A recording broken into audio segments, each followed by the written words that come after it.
Hi and hello everyone, this is Kazak here with another video, and today in this video I'm going to do you 3 reasons why you should buy this Nokia 5. So before going into the video, make sure you subscribe me and also like my videos so that it will be very helpful for my future videos also. So the first reason what I'm going to say you to buy this Nokia 5 is the Android 8.1. This phone stands the Android Go, so it will get the Android update as soon as Google releases it. So it will be also getting the Android P update and also the next year 2000.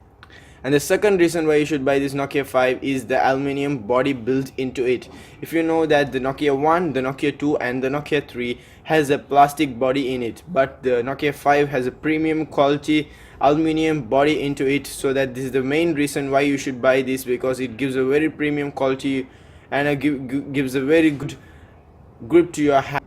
And the third reason why you should buy this phone is the speed of this phone, because this phone runs the Android Go. This is well optimized to this phone. This just has a 2 GB RAM but still works very fast, and it works very fast because it runs the Android Go, which is optimized to this phone. The Android Go will release updates every a week, every 2 weeks in device performance and more other improvements. So it runs very smoothly always and every time. There is no problems causing to this because of the Android Go updates always. That's the end of the video. Make sure you click the subscribe button and also like my video, and also comment on what do you think about this Nokia 5, and should I make any videos about reviews and more other videos like this.